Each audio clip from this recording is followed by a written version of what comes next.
a nuestro Dios. Muy bien, que el Señor me los bendiga a cada uno de ustedes.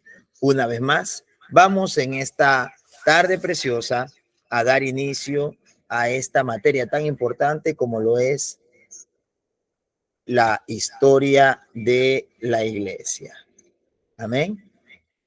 Bendito sea nuestro Dios. Muy bien, hoy vamos a hablar acerca de la historia de la iglesia. Y pues en esta materia que en realidad es muy importante, nosotros vamos a adentrarnos en el origen de muchas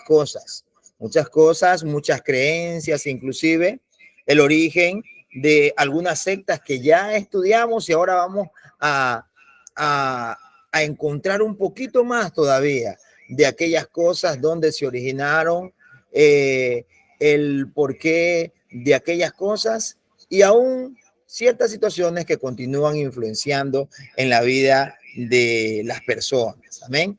En esta materia de secta, nosotros vamos a ver 6 periodos. En primer lugar, vamos a ver el periodo de la Iglesia Apostólica. Esto es desde la ascensión de Cristo en el año 30 después de Cristo hasta la muerte del apóstol Juan en el año 100 después de Cristo. El segundo periodo es el periodo de la iglesia perseguida. Esto abarca desde la muerte de Juan en el año 100 después de Cristo, hasta el edicto de Constantinopla en el año 313 después de Cristo. Continuaremos luego con un tercer periodo, como es la iglesia imperial, desde el edicto de Constantino en el año 313 hasta la caída de Roma. Nosotros tenemos un poquito ya de información básica de los 2 primeros periodos, ¿cierto? Lo que es la iglesia apostólica y la iglesia perseguida. Pero ya cuando entramos acá en la iglesia imperial, estamos hablando también de el inicio, digámoslo así, oficialmente del cristianismo. Anteriormente, el cristianismo trató de ser desarraigado de la faz de la tierra, pero ahora el cristianismo se vuelve algo oficial, se vuelve la religión oficial del mundo hasta ese tiempo conocido. Luego vamos a continuar con el cuarto periodo de la iglesia medieval, desde la caída de Roma hasta la caída de Constantinopla en el año 1453. En realidad, cuando nosotros hablamos de estos periodos, imagínense, estamos hablando de casi 1000 años, de alrededor un poco menos de 1000 años. Y de allí conocemos muy poco qué pasó, qué hacía la iglesia.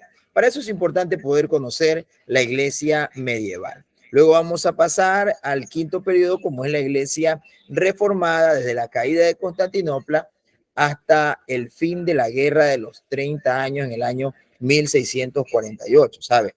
En realidad, este tiempo en el cual hubo guerra fue un tiempo en el cual también la palabra del Señor sufrió ciertas persecuciones, el cristianismo sufrió ciertas fracturas, por así decirlo, pero gloria a Dios por tantos hombres que siempre se han levantado en cualquier temporada, en cualquier época, para poder defender la doctrina y las enseñanzas de nuestro Señor y Salvador Jesucristo. Y por último, pues tenemos el sexto periodo, como es la iglesia moderna, desde el fin de la guerra de los 30 años hasta el siglo XX.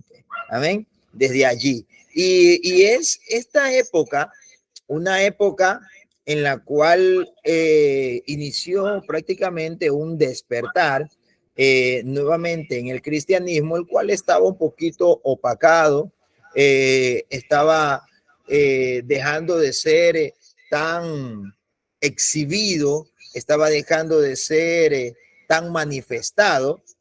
Y también este es el nacimiento de mucha dogmática que hasta el día de hoy continúa dentro de la mente de los cristianos. Lastimosamente, hay muchísimas cosas que son más dogma que doctrina en realidad. Y eso lo vimos nosotros ya en las primeras clases, ¿no? Una gran diferencia entre lo que es dogma y una diferencia entre lo que es doctrina. La doctrina es doctrina. Y Jesucristo, lo que vino a traer a esta tierra, al traer las buenas nuevas de la salvación, fue precisamente doctrina, esa sana doctrina. La palabra doctrina que significa enseñanza, ¿cierto? Que significa enseñanza, y Jesucristo vino a traer esa sana enseñanza. Por eso usted ve a Cristo enfocado en darle esperanza a los hombres, en hablarles de la salvación, en hablarles a los hombres de la vida eterna, en hablarles también de la condenación y el juicio. Jesucristo estuvo enfocado en aquellas cosas. Lastimosamente, con el pasar de los siglos y de los años, pues muchísimas cosas han ido cambiando, han afectado muchísimo también a gran parte de la iglesia, y empezaron a desarrollarse dogmas, y es por eso que hoy en día tenemos tantas denominaciones. Se dice que el cristianismo tiene un aproximado de 300 denominaciones. Imagínense, si yo solamente conozco a la iglesia bautista, conozco a la iglesia cuadrangular, conozco yo a la iglesia Alianza, que son, podríamos llamarle denominaciones, ¿no? Y por sobre todo nosotros las iglesias pentecostales. Pero el hecho de que yo practique algo y otra de las denominaciones que existen no lo practiquen y yo me enfoque más en aquello, ya me hace una denominación prácticamente aparte. Y es por eso que hay muchas veces tanta contrariedad en el cristianismo. Y todo esto lo vamos a ir profundizando más adelante. ¿Amén? Vamos a ir profundizándolo un poco más adelante para poder ver qué es lo que ciertas cosas que están en medio nuestro y que quizás ni siquiera nos hemos dado cuenta. El capítulo 1, y es donde vamos a iniciar esta parte. La parte del primer periodo de la iglesia apostólica es un poco más breve que el resto de los periodos. ¿Por qué? Porque es prácticamente lo que nosotros encontramos desde el libro de los Hechos hasta los libros escritos por el apóstol Juan, incluyendo el libro del Apocalipsis al final de nuestro Nuevo Testamento, ¿cierto? Por eso es que este primer periodo es conocido como el periodo de la iglesia apostólica. Y esto parte desde que Cristo sube al cielo hasta la muerte de Juan en el año 100 después de Cristo. El apóstol Juan fue el último de los apóstoles. El hablar de que Juan murió en el 100 después de Cristo no quiere decir, alguien me dijo en algún momento, y entonces Juan, si Juan vivió más de 100 años, no, dice el estudio prácticamente claro es que hasta la muerte de Juan en el 100 después de Cristo. Si Juan tenía una edad aproximada a la de Jesucristo, quiere decir que entonces Juan vivió 67 años, si no me equivoco, después de Cristo, ¿no?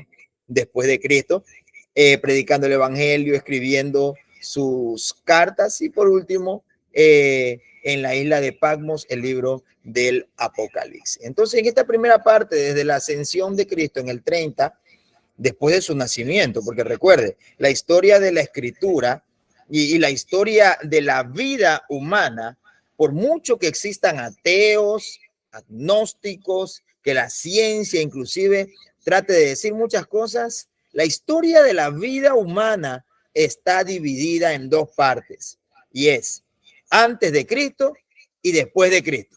Eso no lo puede refutar nadie. Un día estaba conversando con un hombre de otra secta, una secta que está muy enfocada en las tablas sumerias y muchas cosas así. Y él dice que, pues bueno, él ha descubierto que hay gente que llega a un nivel de conocimiento en el cual puede viajar a través del tiempo. Oye, son tantas locuras con las que uno se encuentra, ¿no? Y él me dice a mí, él se considera ateo, y me dice a mí si tú tuvieras la posibilidad de retroceder en el tiempo, ¿a qué época quisieras volver? Y yo le digo, pues bueno, es muy buena tu pregunta y espero que me puedas responder. Y le digo, si yo pudiera volver en el tiempo, quiero volver a la fecha en la cual Jesucristo fue crucificado. Y me miró y se me sonrió y me dijo, sabes, esa es la única fecha o la única temporada en la cual nadie puede retroceder en el tiempo e invadir esa parte. Y yo le digo, y entonces, ¿cómo tú me puedes decir que eres ateo, que no crees en Jesucristo y todo eso, si tu misma secta, tu misma doctrina, tu misma filosofía, en realidad, tu misma filosofía, te está hablando que hay un punto que es intocable? Y entonces, ¿qué tiene ese hombre que vuelva a ese punto intocable? ¿Y por qué, según que tanta gente ha retrocedido en el tiempo, por qué no puede llegar allí? Me dice, la verdad que ahí sí no te puedo responder esas cosas. Entonces le digo yo, date cuenta que tienes grandes vacíos, pero por sobre todo date cuenta que la muerte y la resurrección de Jesucristo es lo más importante en la historia de la vida humana. Amén. Entonces, en esta primera parte, desde la ascensión de Cristo en el 30 hasta la predicación de Esteban en el 35 después de Cristo, este periodo de la Iglesia Apostólica está dividido en 4 partes. La primera parte es desde el año 30 hasta el 35 después de Cristo. Entonces, leemos el texto. La Iglesia cristiana en toda época, pasada, presente o futura, se ha constituido y consiste en todos los que creen en Jesús de Nazaret como Hijo de Dios. Le aceptan como un salvador personal de sus pecados, obedecen a Cristo, el príncipe del reino de Dios sobre la tierra. Ahora bien, ¿cómo se originó la Iglesia de Cristo? La Iglesia de Cristo comenzó como un movimiento mundial en el día de Pentecostés, 50 días después de la resurrección y 10 días después de su ascensión. Los discípulos creyeron que él era el Mesías, un título que él aceptó porque realmente lo era. Sin embargo, les recomendó que no lo proclamaran hasta que él resucitase. En el libro de los Hechos, en el capítulo 2, en los versículos 1 al 4, dice la Sagrada Escritura que en la mañana del día de Pentecostés, los seguidores de Jesús, que aproximadamente estaban reunidos allí, unos 120, estaban congregados orando cuando vino sobre ellos el Espíritu Santo de una manera maravillosa, y la manifestación fue por medio de lenguas de fuego. Entonces, el cristianismo consiste en creer en Cristo, ¿cierto? En creer en Cristo como nuestro Señor y nuestro Salvador personal. Y todos aquellos que creemos y obedecemos su palabra, nosotros tenemos pues herencia en el reino de los cielos. Tenemos un reino que nos ha sido a nosotros preparados. La Iglesia de Cristo inicia oficialmente, por así decirlo, en el día de Pentecostés. Nace con Cristo, lógicamente, porque Cristo vino a traer una revolución cual ningún otro profeta pudo haberla hecho anteriormente. Pero se oficializa, en otras palabras, ya su nacimiento después de la resurrección de Jesucristo, 50 días después de la resurrección. ¿Qué es la fiesta de Pentecostés? La fiesta de Pentecostés es la fiesta que se celebra 50 días después de la Pascua. La Pascua es una de las festividades más importantes dentro de la historia del judaísmo antiguo, igual que el judaísmo moderno. Pero en el día de Pentecostés, la Pascua, recordemos que se celebra recordando el día en el que el Señor libertó a el pueblo de Israel de la mano de los egipcios y del faraón. Y es así que ellos salen por el desierto y camino de 50 días llegan hasta el monte Sinaí. En el monte Sinaí, Moisés sube al monte y es allí en donde le son entregadas las leyes a Moisés.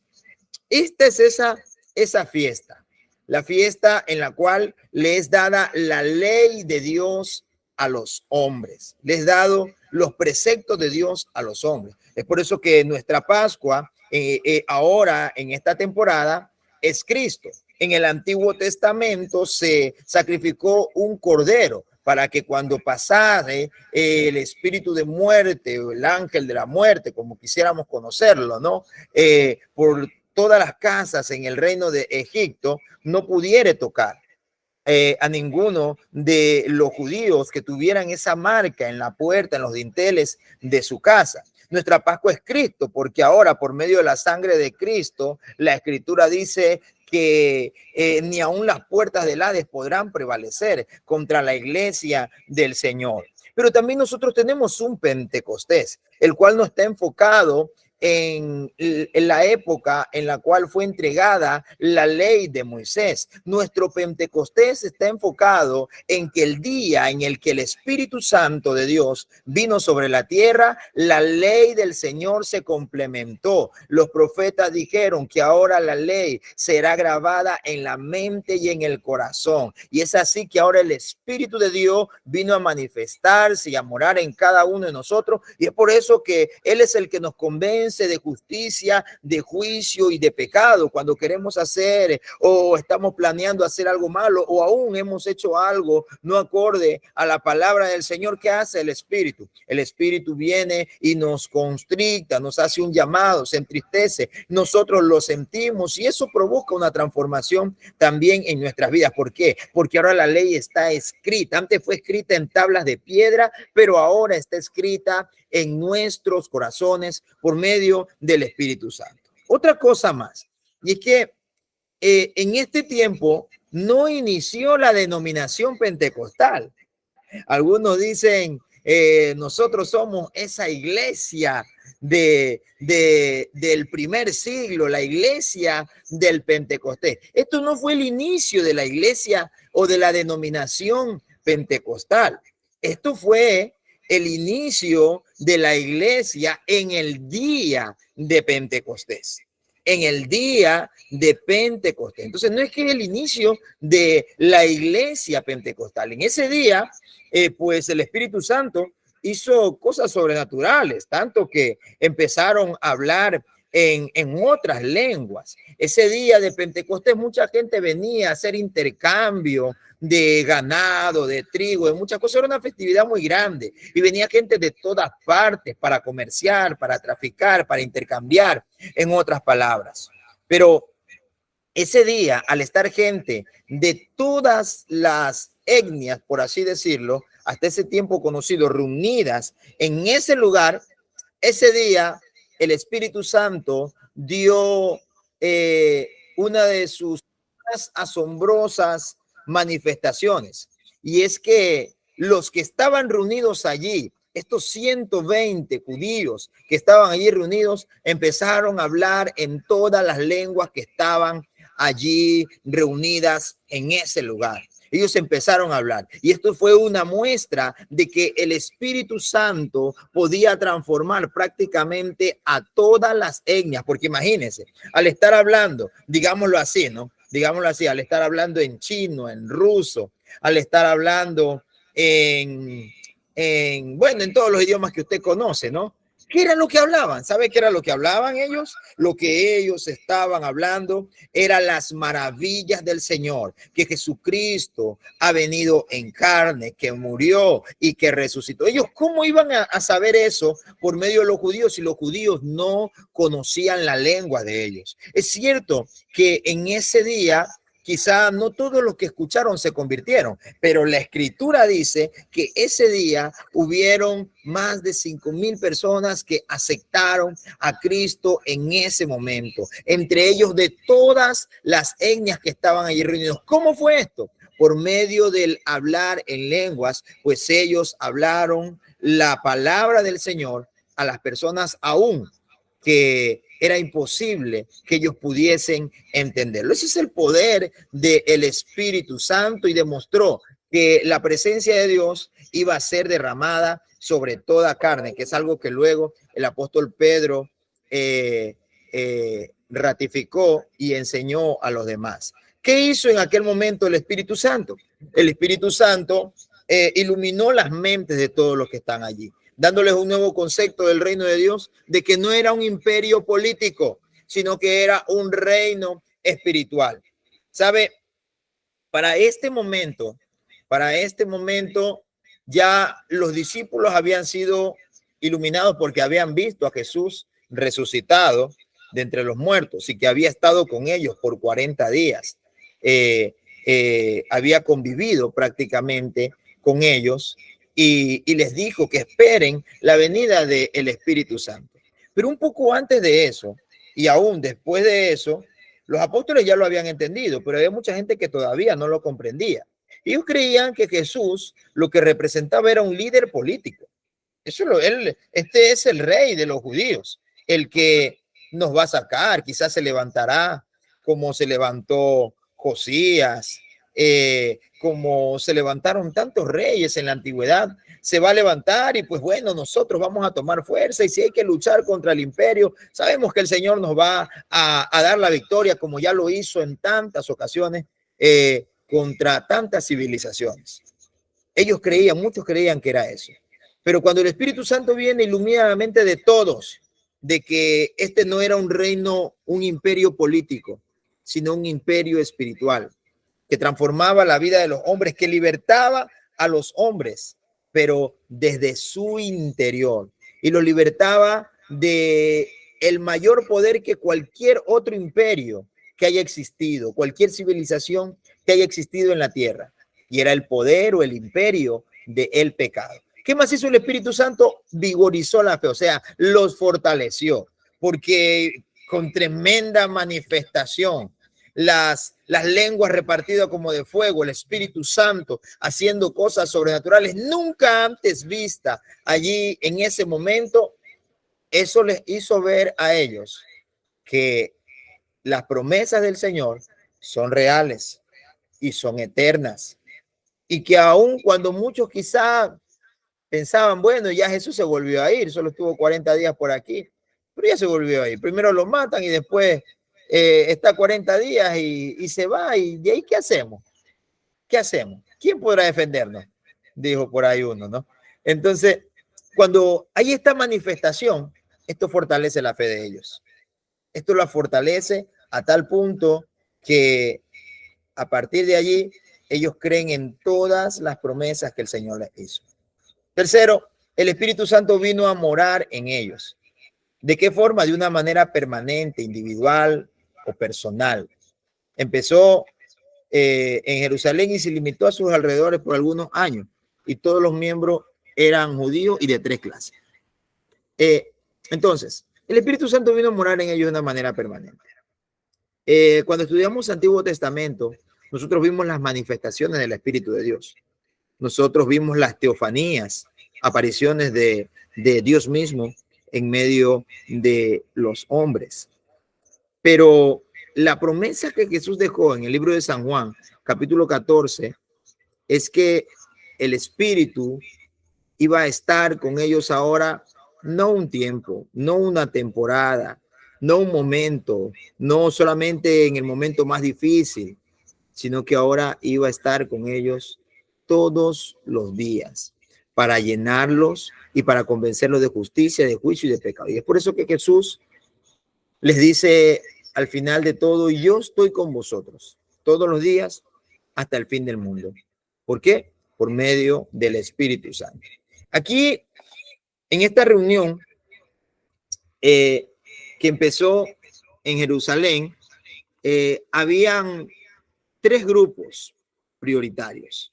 Lo primero, los hebreos, los judíos, ¿no? Cuyos antecesores habían habitado en Palestina por muchas generaciones, que eran raza pura de Israel. Luego de ellos también estaba otro grupo, que eran los judíos griegos, conocidos también como helenistas. Cuando usted escucha hablar sobre el helenismo, estamos hablando de judíos griegos. Se dice que hasta el año 100 después de Cristo aproximadamente, todos los judíos hablaban el griego koiné primordialmente. El griego koiné era la lengua del vulgo, digámoslo así. Era como el guayaco, más o menos. Así, ¿no? el guayaco, que se entiende, pero ahí, por ahí viene otro de otro lado y dice, ¿qué será lo que me quiso decir? ¿Qué será aquello? Era más o menos el río Conés como el guayaco, más o menos, que habla la lengua de vulgo. Uno no, muchas personas no entienden ciertas palabras que a veces alguien tiene, ¿no? Porque es un lenguaje de vulgo, el guayaco, ¿no? Entonces, así más o menos eran los helenistas o judíos griegos. Y también los prosélitos.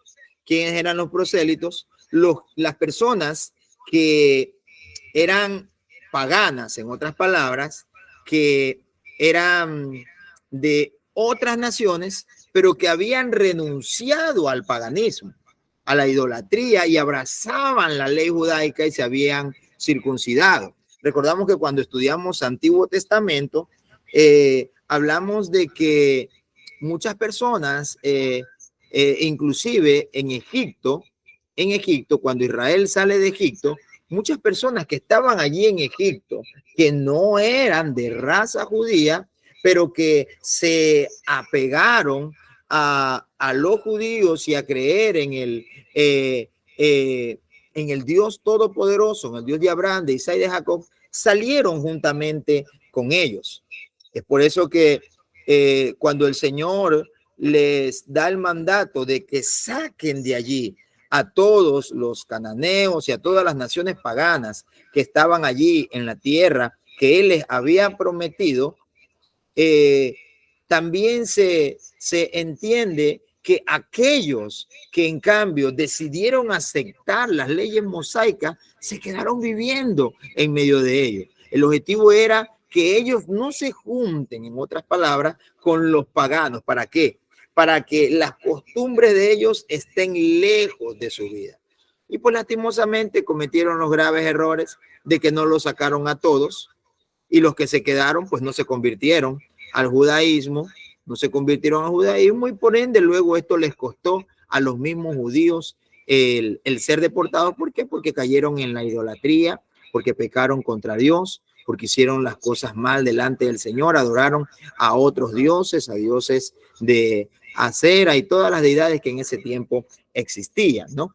Si ellos pues se hubiesen convertido, no hubiese pasado todo lo que pasó, al punto que ellos llegaron a perder inclusive el templo y a perder todo lo que Dios les había dado a través del tiempo.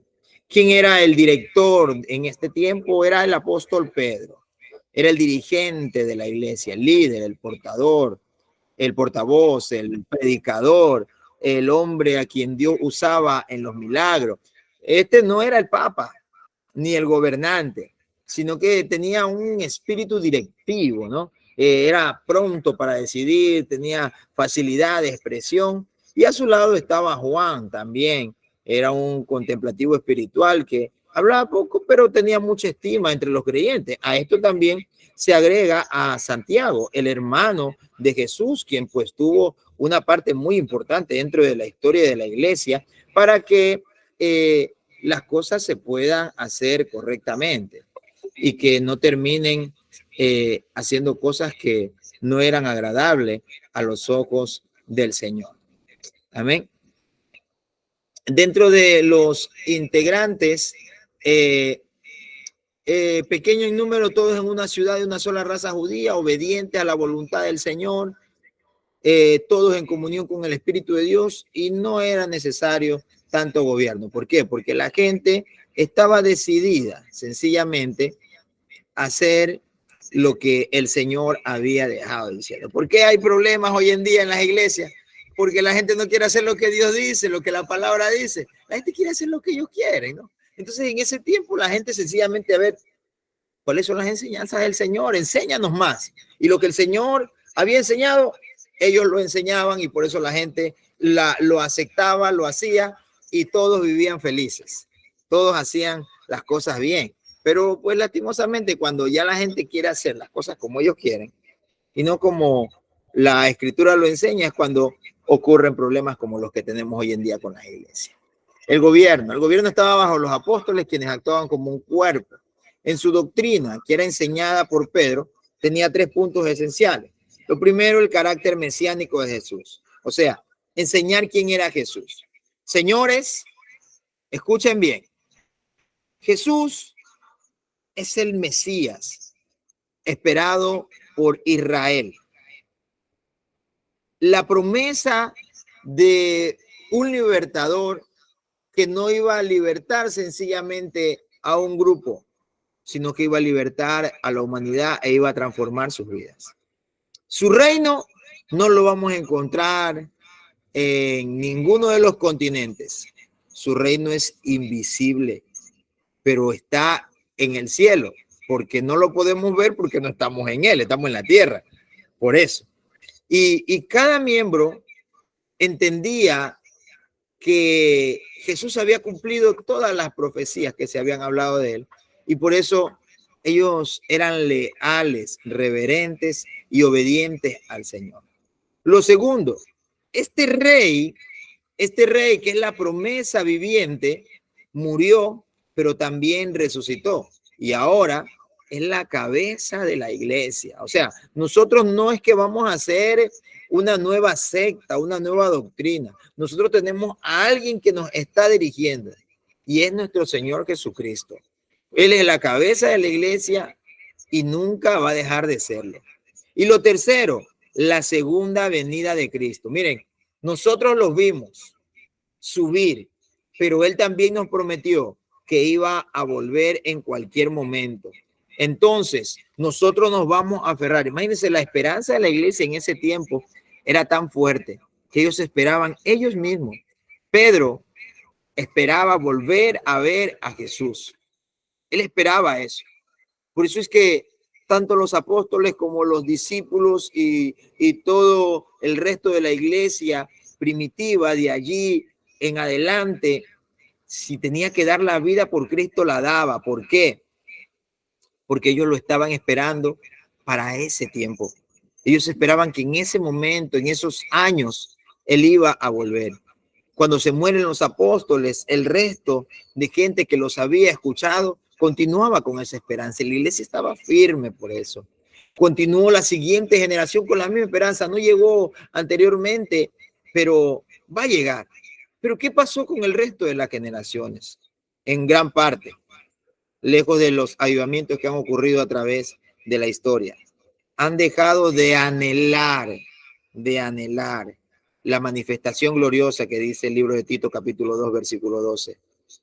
La manifestación gloriosa de nuestro Señor Jesucristo. Tito capítulo 2 verso 12 dice, aguardando la esperanza bienaventurada, la manifestación gloriosa de nuestro Señor Jesucristo. Eso era lo que ellos esperaban. Por eso es que los apóstoles instaban tanto en no pequen, no hagan lo malo, aléjense del pecado, busquen a Dios. ¿Por qué?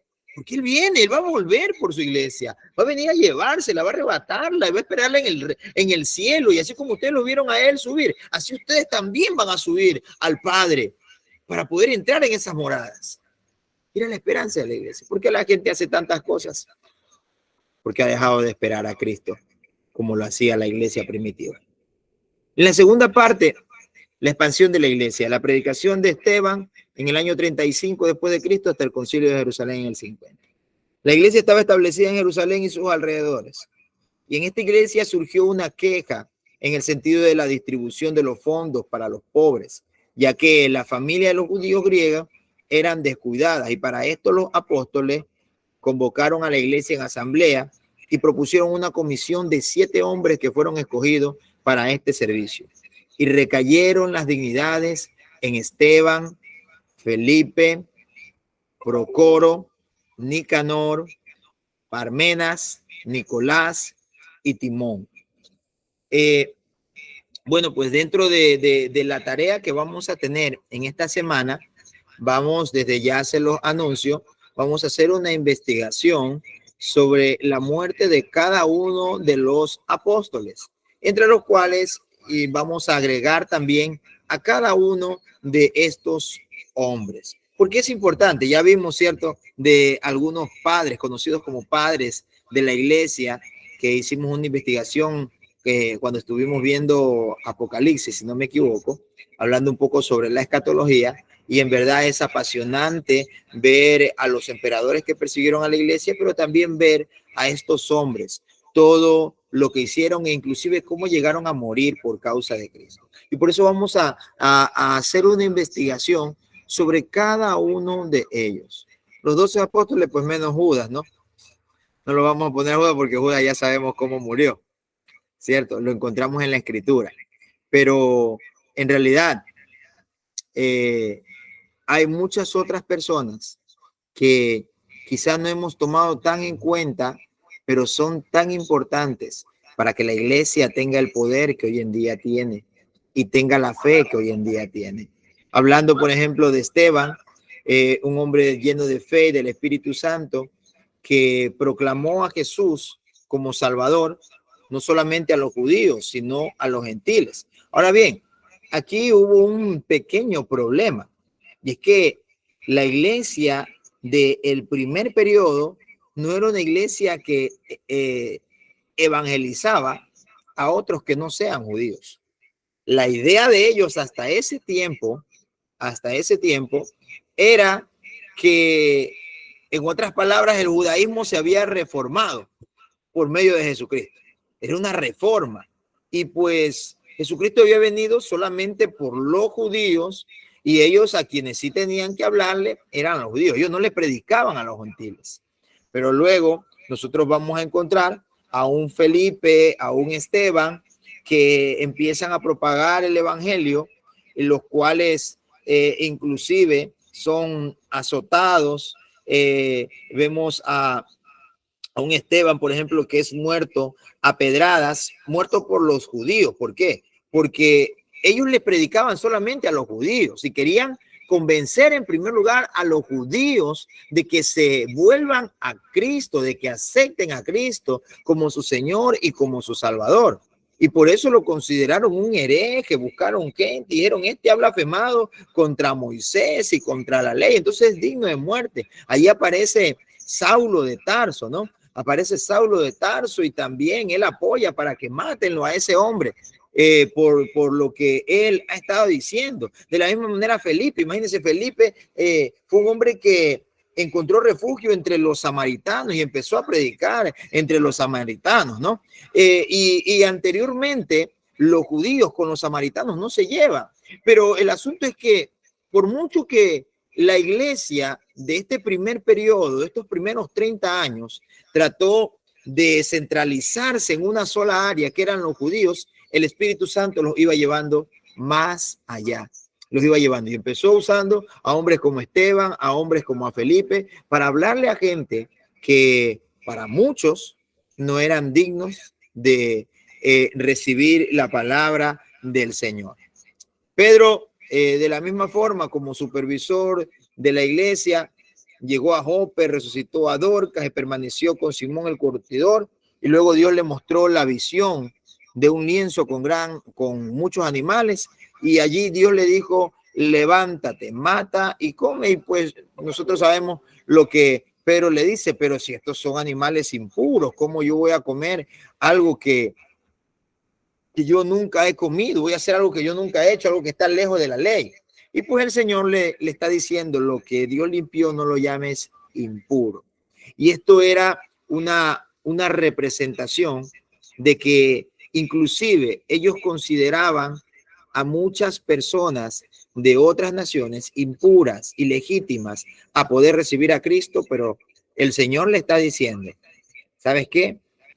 Para el evangelio, para la palabra transformadora, no hay un límite y ustedes no pueden ponerlo.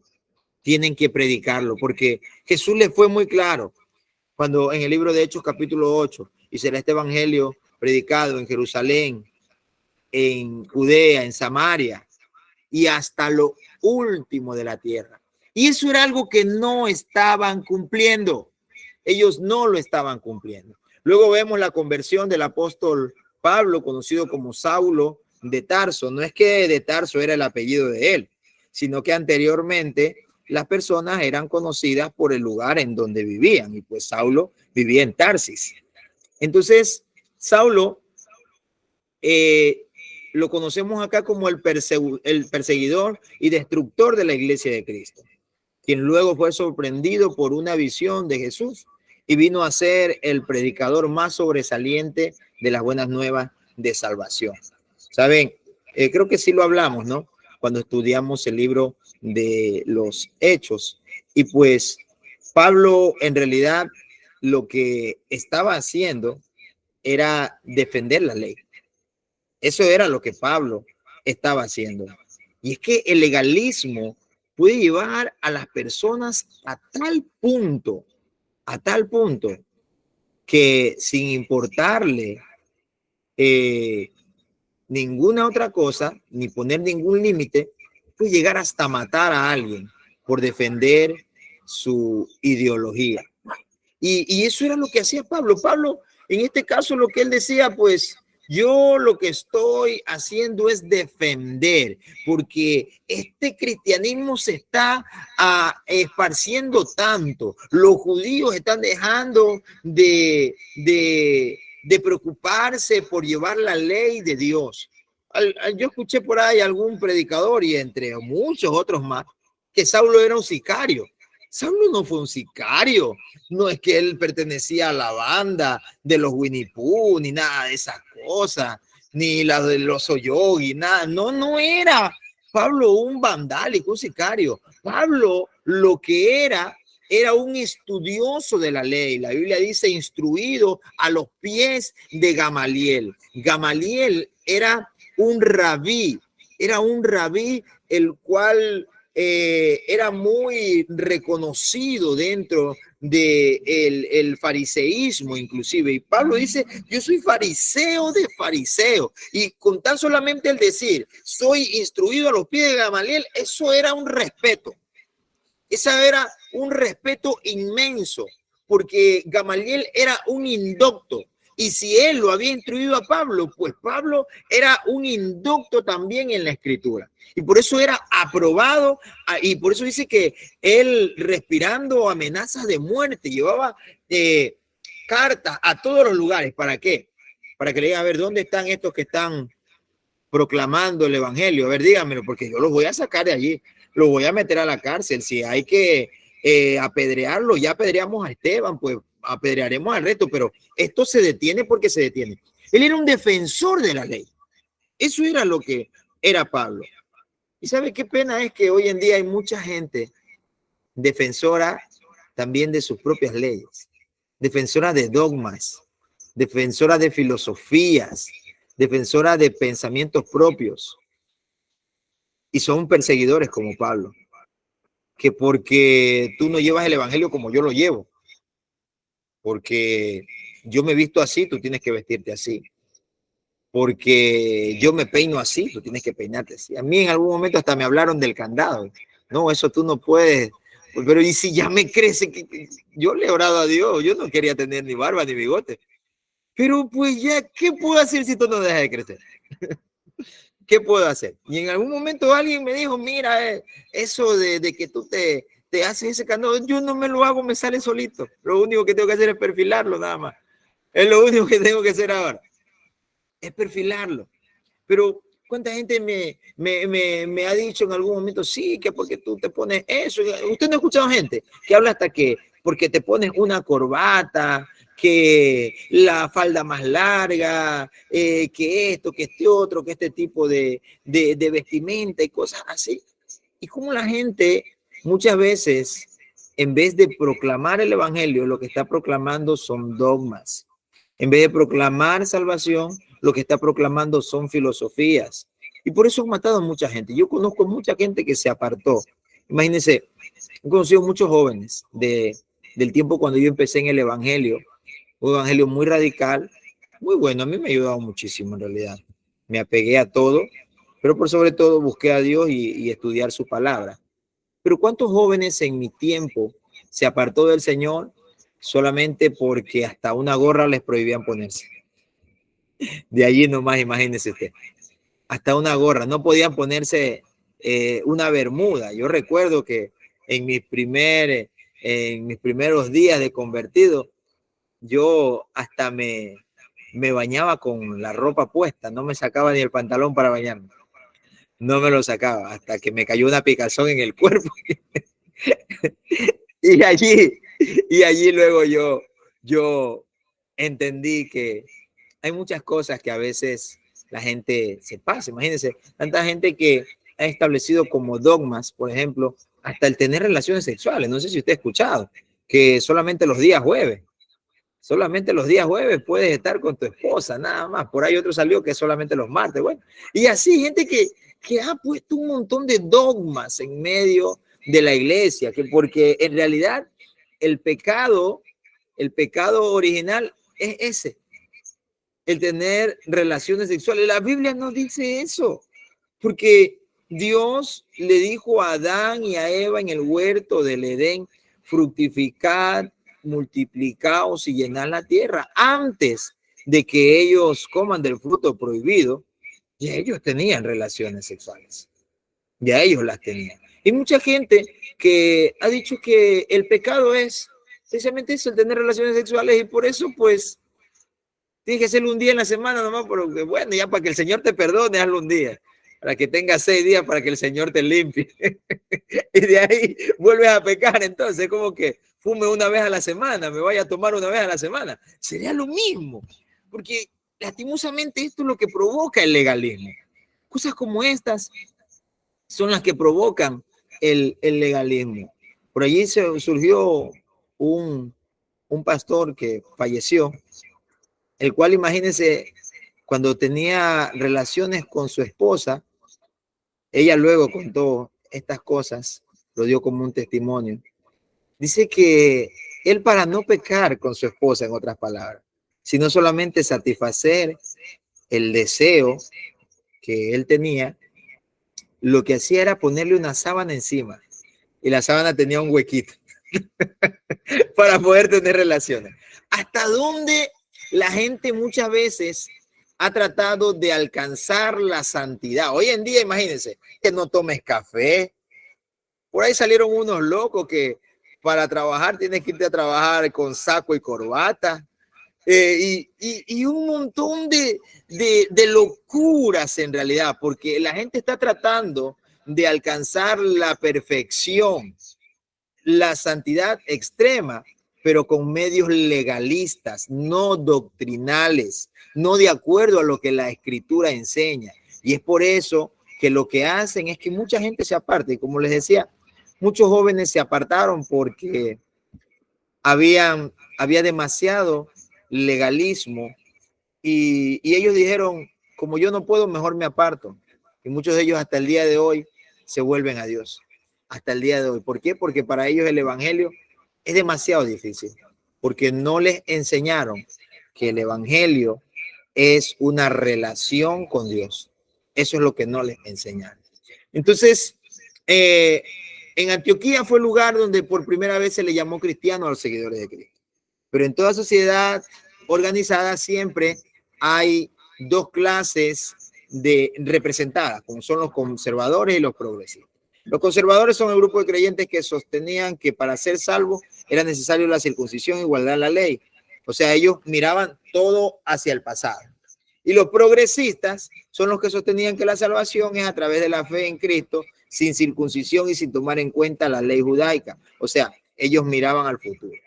Y dentro de esto, inclusive en este error, cayó el apóstol Pedro. Cuando empezaron a llegar los gentiles a la iglesia, pues él quería que, bueno, si tú te vas a convertir ahora al cristianismo, pues tiene que ser como en el judaísmo, porque en el judaísmo, si alguien era cananeo, era de cualquier otra nación pagana, para convertirse al judaísmo tenía que circuncidarse.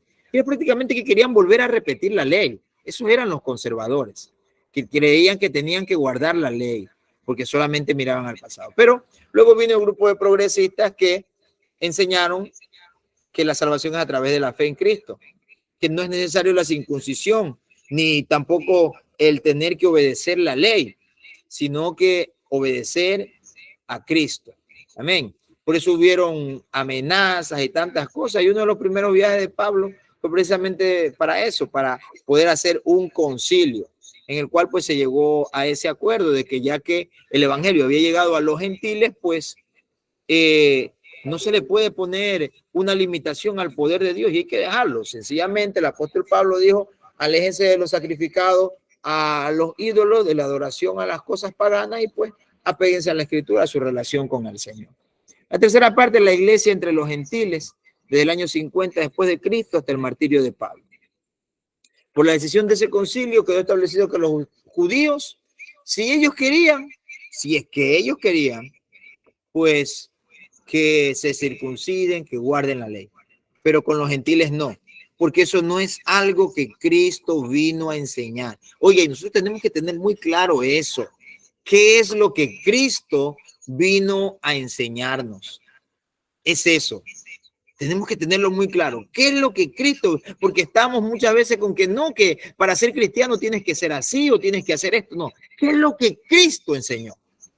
¿En qué se enfocó Cristo cuando estuvo aquí en la tierra? Eso es lo que nosotros tenemos que entender y eso es lo que tenemos que propagar y enseñar. Entonces, la iglesia se extendió por todo el imperio romano y sus miembros aumentaban cada día. Luego pasó que los judíos eran menos que los gentiles y estos instigaban persecuciones y allí se desataron los tres líderes principales como Pablo, Pedro y Santiago, el hermano del Señor, que también fue cabeza, como le decíamos al principio, ¿no?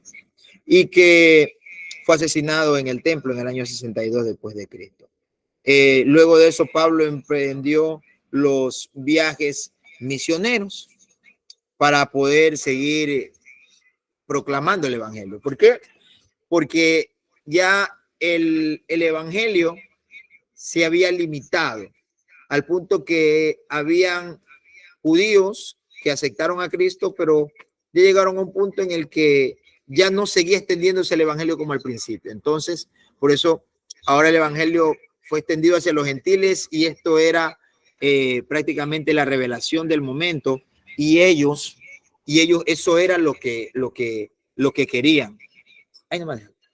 Y eso era lo que ellos querían y lo que ellos necesitaban.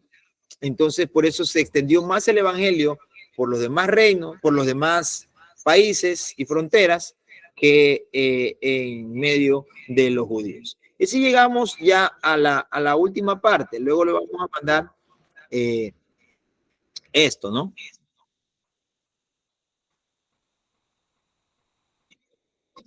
Y ahora entramos ya a la última parte, como es la edad sombría.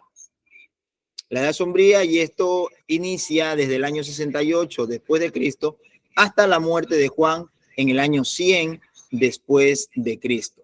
¿Por qué se le llama a esta época la edad sombría? ¿Por qué? Porque después de la muerte del apóstol Pablo no se conoce mucho de esta época. Desde la caída de Jerusalén en el año 70 después de Cristo, donde se cumplió también lo profetizado por nuestro Señor de que lo que dijo el Señor en el libro de San Lucas al entrar en Jerusalén, dijo, oh Jerusalén, y lloró de una manera muy expresiva. ¿Cuántas veces traté de juntarte como la gallina a sus polluelos? Y el Señor dice con dolor en su corazón, más vienen días sobre ti en los cuales no quedará piedra sobre piedra. Y les dice la razón, por cuanto no conociste el tiempo de tu visitación. Y este término visitar es un término que se utiliza para reconocer el tiempo en el cual el Señor visita o se manifiesta para salvar o para juzgar. Jesús se manifestó precisamente para eso, para salvar. Se manifestó a su pueblo en primer lugar, como la escritura lo dice, a los suyos vino, pero los suyos no le recibieron. ¿Para qué? Para traerle salvación. Pero a cambio de eso recibió muchísimo rechazo. Y por eso Jesús dice, por cuanto no conociste el tiempo de tu visitación. En el año 70, después de Cristo, el emperador Tito pues destruyó a Jerusalén y por ende hasta el día de hoy pues lo que les queda como una representación es el muro de los lamentos en el cual Ellos viven pidiéndole al Señor todos los días que se restaure el templo, que se restaure esa Jerusalén milenaria que en algún momento fue conocida. Además de eso, el Coliseo de Roma fue construido por los judíos cautivos. Algunos de ellos fueron obligados hasta morir. Pero aquí hay que hacer una gran diferencia. No podemos juntar entre esto a los cristianos porque estamos hablando de judíos cautivos y no todos los judíos, a pesar de que el evangelio fue difundido en medio de entre ellos y una gran parte pues aceptó a Cristo como el Mesías esperado. Muy pocos cristianos, o quizás ninguno, pues fueron parte de estas personas que fueron obligadas a trabajar hasta morir, pues ellos encontraron refugio en diferentes lugares como Pella, en el Valle del Jordán. Y desde este suceso se puso fin a la relación entre el judaísmo y el cristianismo, pues ante los ojos de los romanos y del pueblo, ellos creían que era una rama de la religión judaica, pero desde este tiempo judío y cristiano fueron separados. Entonces, recordemos lo que ya estábamos viendo hace un momento, ¿no? Al principio, al parecer, ellos creían que